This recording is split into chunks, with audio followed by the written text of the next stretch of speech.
America. My name is Osei-Frimpong, and I want to be very clear that no place that Kamala Harris has actually governed has been great for black people while she was in power. And nowhere has she actually articulated a quality of policy that would have resuscitated black people in the places she was at, right? So she was in office in Alameda County, East Bay, then she was in office in San Francisco, and then she was in office over the entire state of California. And once again, like in San Francisco, the joke was she's never met a landlord that she didn't back, right? So every place that she goes, black people are ushered out of. And that makes me a little bit nervous because it's not as if California Dems are doing better than New York. Like California blacks are doing better than New York blacks, because if Trump is the 90s New York under Giuliani and all of that, and Kamala Harris is California in the 2000s, both of those places are profoundly anti-black in a way that, I don't know, I think is actually more confusing when you have Kamala Harris doing it than when you have Donald Trump doing it, right? So if you just understand that if it's a race between California in the 2000s and New York in the 90s, none of those places are particularly great for the American Negro. We lose. And I think that needs to be, we need to understand that. So when you think about this election, maybe you should think about the fear, and I think you should. I'm advocating for this point. You should worry about or think about or consider what it means that Kamala Harris might move the Democratic Party to the right. And that means it's complicated relationship with workers and production, because she's very uncomfortable talking about jobs. It's kind of like Joe Biden talking about abortion. She's uncomfortable talking about jobs. There's nothing. She's very good about talking about abortion, but she's not great about talking about jobs. She doesn't really care about America's working and being able to provide for their family through work and then determine their life, determine civil society through production, and then determine their family life through the money they earn in civil society.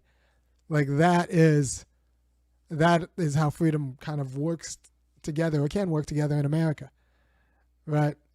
She doesn't really care about that kind of stuff and is uncomfortable talking about that. Or do we have hope with Donald Trump and J.D. Vance, mostly Vance, but also Trump, leading the GOP to the left? And they don't have to move very far. You have to understand that both parties are putting black people on palliative care, which means that we can't get any power, but we might survive possibly, but not in a degraded, slowly downwardly mobile sense. We have to think about, do we get more out of a Kamala Harris who brings the Democratic Party to the right and makes it harder to organize for that, by emboldening liberal capital, which is anti-black? Or do we support Donald Trump and J.D. Vance bringing the Republican Party to the left in their support of poor white working class producers, people who build stuff, and then earn their money and want the right to build stuff and earn their money building stuff, and then put that money into their families, and then, since they're white working class, they weaponize that money to buy distance and power over black people, right? So what's best for the black community? A Democratic Party that moves to the right and turns the United States more into California, or a Republican Party that moves to the left? Because make no mistake, we're picking the leadership of the Republican Party or the Democratic Party. We're picking not only this election, we're picking 2028 too. So we're picking a good number of time that will chart the path for this country. Now, if you ask me, the courts are already lost. So we need legislature and culture. We need legislature and culture. And I'm just not convinced what's best for the legislature and culture battle. Because Democrats, especially liberals, I've said before, are the worst thinkers of family we have. If it was up to them, they would do an end around family and just fund the kids directly.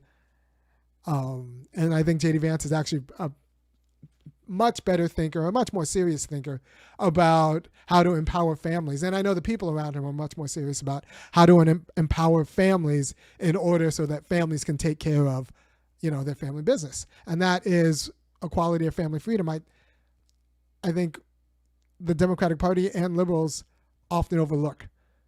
You don't want healthy children by just direct services to children. You want healthy children by empowering families to be able to raise their children. So who is going to best empower families? And I live in a world where there will always be a GOP. For the relevant future, there will always be a GOP. So we need to think about strategically, do we get more out of a GOP that's closer to the left, or do we get more out of a governing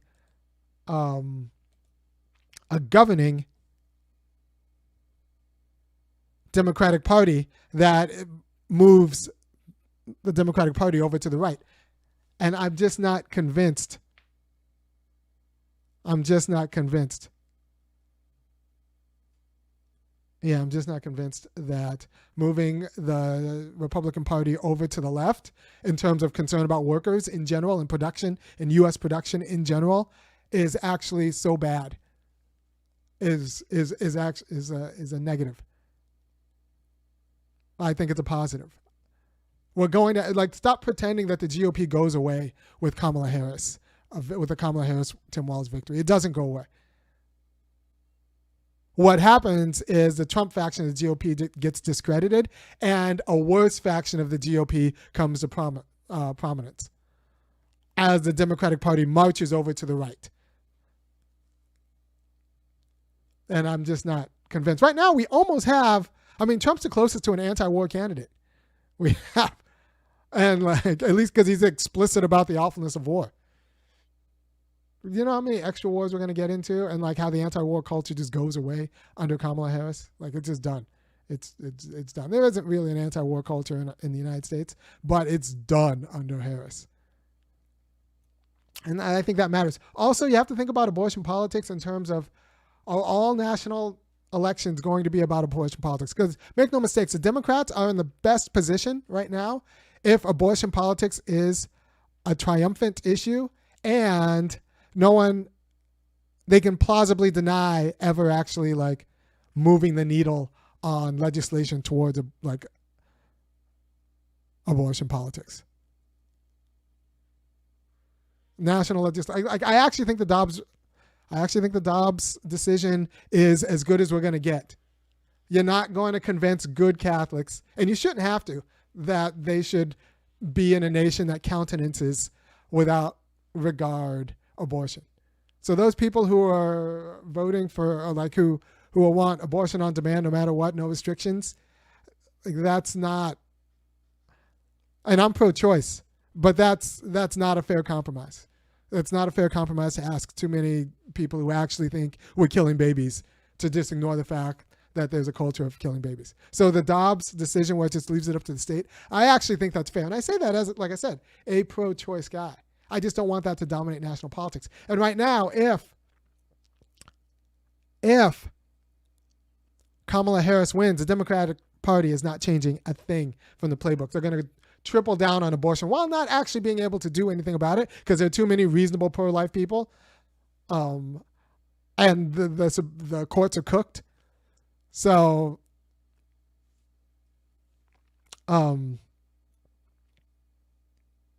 it's going to be abortion in 2026 for the midterms. It's going to be abortion in 2028. It's going to be abortion. And anyone who expects the Democrats to take any other issue seriously is going to be called a misogynist. And it's going to be ruled by the class of women who only care about abortion. And these are some of the most ridiculous but serious voting people in the United States.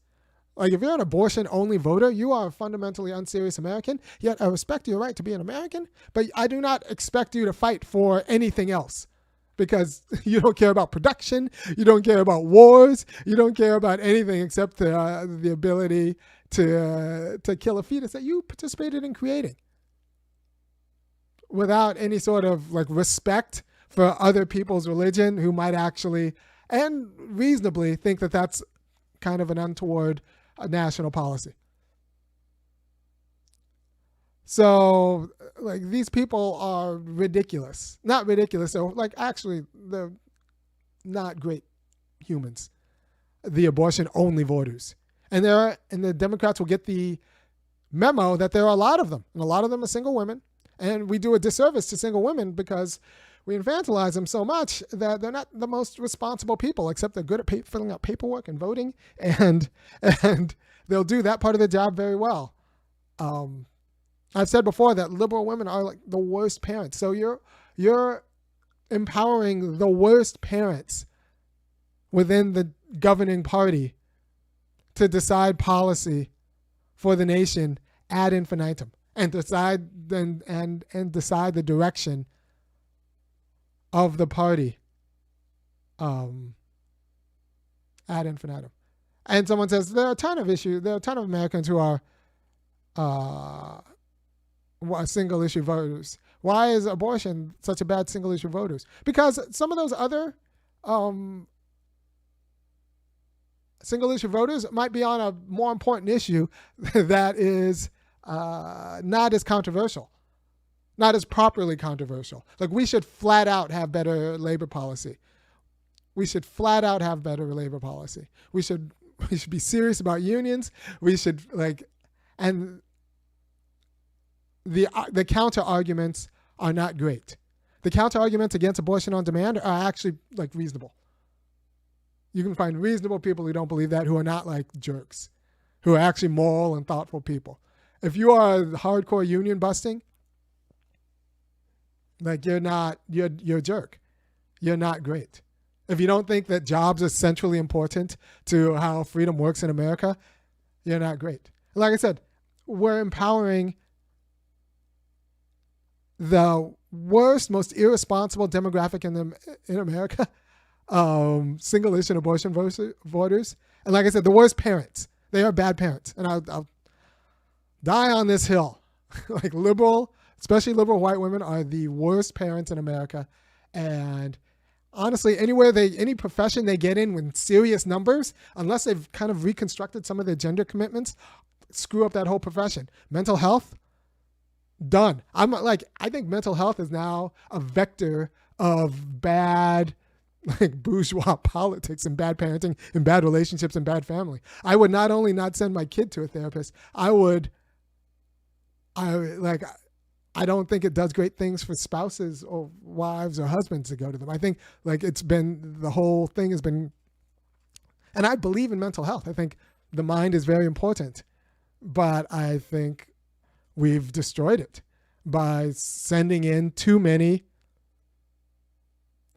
unserious women who have not thought about their gender commitments to take over the field. I think the same thing about public education. The reason why we can't hold teachers accountable is because we have too many fundamentally, deeply unserious women in the field. And if you haven't reconstructed your gender commitments, accountability, and the fact that you continue to teach kids that can't read and like you don't have any real like answer to that, seems like oppression. Right? And so since guys don't like fighting women, we just kind of quietly walk away from the profession because like real men don't, apparently, like some men don't like fighting women. I'm okay with calling them trash. And it's the culture. It's a deficient culture, but then that deficient culture takes over entire industries and screws up that entire industry. We could have great education. We could have great public health and mental health, but instead we let in too many unreconstituted women. And we have, in the United States, we have a gender identity that was formed for a racial identity, and we needed women for the racial project to be complete victims who were like, we needed people so that we could save them by imprisoning and shooting black men and lynching black men. And so like we have a culture of womanhood that upholds women not being particularly serious or accountable. And then we then empower those women in untoward ways. And now it turns entire professions into completely unaccountable professions. And I don't want the entire Democratic Party to go that way. Let's not pretend that the single issue abortion voters are really serious about fixing the democratic norms so that we have real contested primaries, and that folks like Nancy Pelosi would have been forced to debate, or that we would have forced Feinstein to debate in her primaries so that we knew that she was brain dead, or that we are the quality of culture who like can say Ruth Bader Ginsburg should have retired when we had Democratic control, like if she really cared about these issues. Like we don't have that kind of culture. And that it's a matter of our kind of gender commitments that emerged out of our racial commitments. We needed perfect victims. We created white women as perfect victims, and as perfect victims, you can't really hold them accountable for what they do. So now we can't hold white women accountable for what they do, even if they screw up the entire Democratic Party by like not caring about anything else. And we don't have and we don't have an anecdote. So if abortion wins with this demographic, the most coddled demographic in the United States, the demographic who has other people produce all of the things that make the United States run and fight in their wars, if abortion wins, then the Democratic Party will not do anything else except collect money from the world's worst guys and their wives, and put like a half-hearted effort for like national abortion politics, which I'm not even sure we should be pushing national abortion politics, because reasonable people who are pro-life might not want to be in a state full of people who think they're killing their babies. And I think that's like a reasonable thing. Even if I don't agree with it, I would vote pro-choice in my state. I'm sufficiently respectful of like Catholics and other people who are, who don't want to countenance baby murder and support that with public dollars and well, some people say it's about choice. It's not necessarily about choice, because if your circumstances coerce you into having an abortion, and all of these liberals who are suburban and wealthy, if all these liberals don't have those same sort of circumstances and aren't really serious about fighting for you to get a good job and like being able to stay stably in like a nice house and all of that stuff, but are fighting for you to have choice to abort your baby, then you're coerced by your circumstances by people who do not care about you having actually the means and productive power to sustain a healthy family into having an abortion. So they're happy because they don't care about you being poor, and you have been coerced to have an abortion because you're too poor to have a kid. And this class of people who are abortion-only voters, you're getting inheritances that you don't know about from their parents. They're marrying people who are funding their lifestyles. They're living cushy, soft lives. So they don't have to care about working people. And the only thing they care about with respect to you is whether you have access to an abortion. And that's like getting that group to care about jobs is a little bit ridiculous. And I think it's myopic. Like they don't care about people who work for a living. And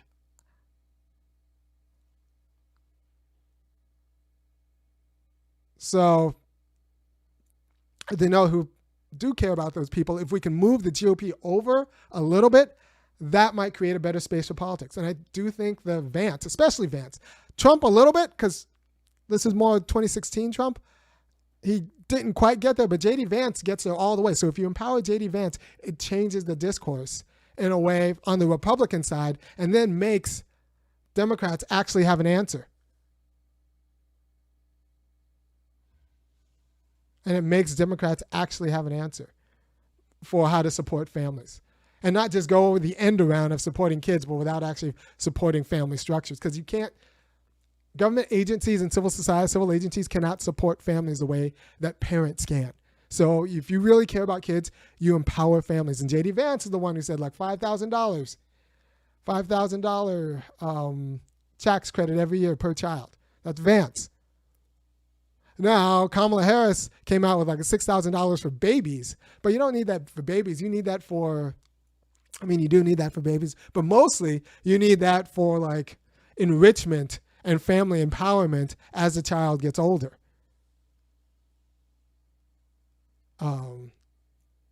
So you need to actually stack the deck for families. Stack the deck for families to help families do the job, not try to necessarily give direct services to children with the end around on families. So, people talk about Biden being so great on labor. There are fewer people in unions. So even if Biden was better than Clinton and Obama, there are fewer people better in unions. So whatever happens needs to be more revolutionary than just incremental changes in the National Labor Relations Board. There needs to be a bigger kind of cultural understanding about work and production. And that's not going to happen with Democrats who don't care about work. And the Kamala Harris wing of the Democratic Party do not care about work.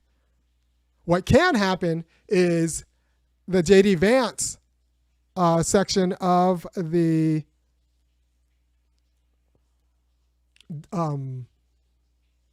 J.D. Vance section of the Republican Party can bring these issues to the fore. Because I know some of his economic people, and I've read some of their work, and they like talk about wage subsidies and work and production and like how important this is. And what the Democrats can do to combat that is actually speak on those terms. Because I might have to do an issue on a show on this another time, and I've done a show on this previously. White women set the political content and the political discourse in the nation. And that's not great because that's a demographic that doesn't really care about labor or working, unless it's like at the professional class. But they decide what we fight over. So if this is just an abortion battle, that's a problem. They care about true crime and they care about abortion. So we have a lot of fights over true crime, crime, and abortion. And that doesn't mean that their side always wins the fight, but they decide what is politically salient because they don't care about anything else. They don't care about, they don't care about jobs. They don't care about production. By the way, if you appreciate what I'm saying, which I think you should, because, in my spaces, a lot of the feminists don't. If you appreciate what I'm saying, go ahead and go to www.funkyacademic.com and kick in $5, $15, or $50 a month. And I'll keep saying my stuff. I don't want to do too many more shows on politics because I think it gets really kind of sad and boring if Harris wins. And it gets a little bit more interesting on if Trump and Vance wins. I think it gets a little bit more interesting. So, I mean, I guess I'm in a swing state. I think I'm in a red state. I'm in Georgia. I'm going to vote for probably Jill Stein. And I think things get more interesting if Trump Vance win, mostly for Vance. And I think I know what I get if Harris wins because I spent a lot of time in Northern California and grew up in California. And I don't know what to tell you, but not a great place for black people. So I don't want black people to get priced out of the entire United States the way that they were priced out of California. So if that's a quality of Democratic politics that we're looking forward to, I'd rather have the right, the GOP, move a little bit left. Because let's not pretend that we're getting rid of the GOP. Your vote either puts Democrats in power as the Democrats march to the right, or it puts the GOP in power as the GOP possibly moves to the left. Possibly. I don't know. I think that's important. And the GOP has to move left if it's going to court more poor and working class white voters. And the Democrats have to move to the right if they're going to keep their suburban base. Because right now their base is like white flight liberals. And those people have never actually really cared about, actual families. Like I said, liberals are the worst parents in the United States, and that has to matter if you care about the quality of political culture that will produce good families. And I think that might, productive good families, and I think that might come from moving the right over. And I have to admit, I am thankful that I pandemicked in Georgia and not California. And I grew up in California. I like California in a lot of ways, but pandemicking there would have been a nightmare. And pandemicking in Georgia wasn't a nightmare. And I think about that. That does work. And we have they run a very orderly white supremacist state that gives me the space to kind of do work. That kind of do that, and as opposed to the California Democratic space, which isn't necessarily white supremacist, but it's anti-black. It's like white and recent immigrants who did not immigrate to the United States to assimilate into the losing team. That's not why they immigrated to the United States. We are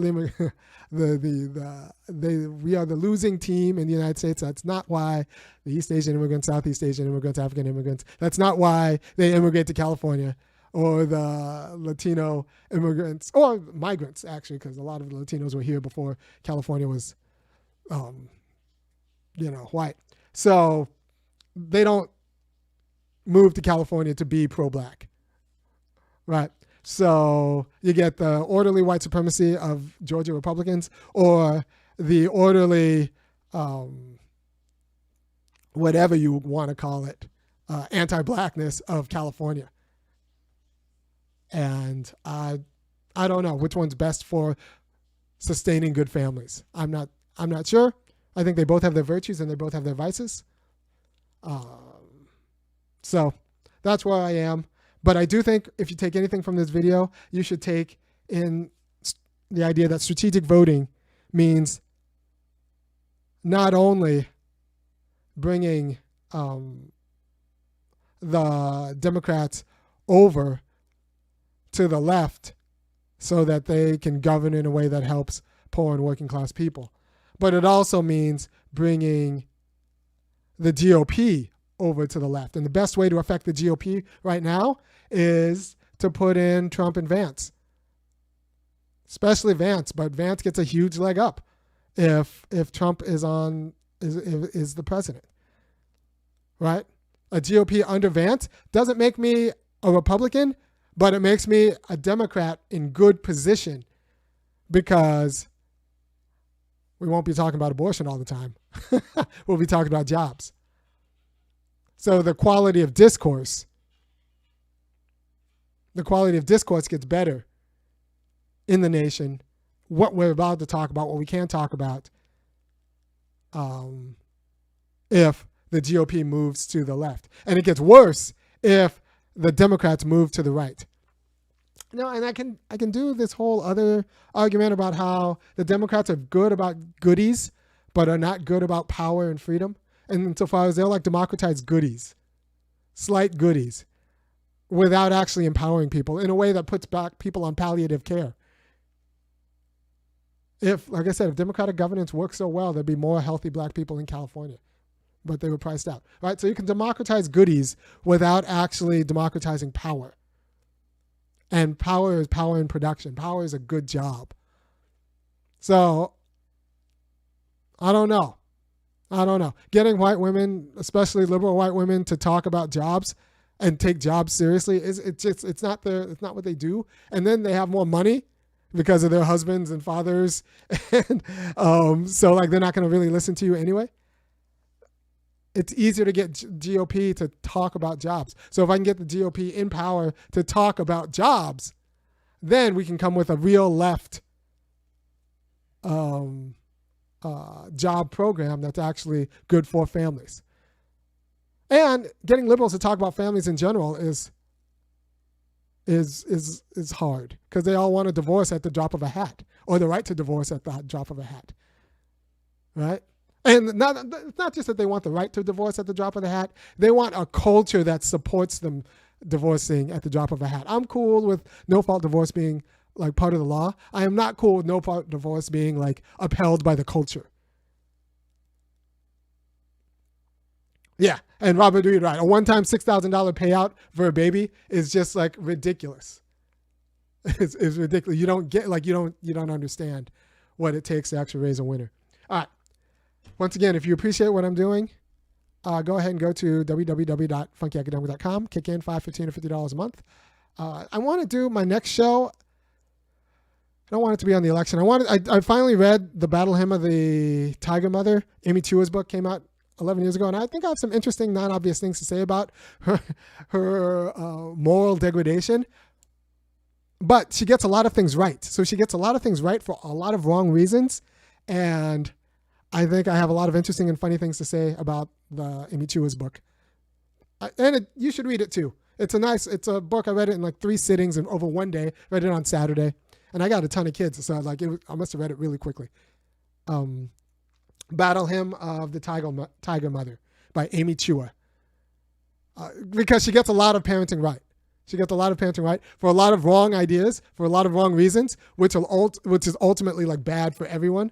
But she gets a lot of parenting right in the face of like liberals who get a lot of parenting wrong and are actually dangerous and pernicious. All right. Thank you very much. If you appreciate what I'm doing, you really need to go to www.funkyacademic.com, kick in, and tell your friends. Peace.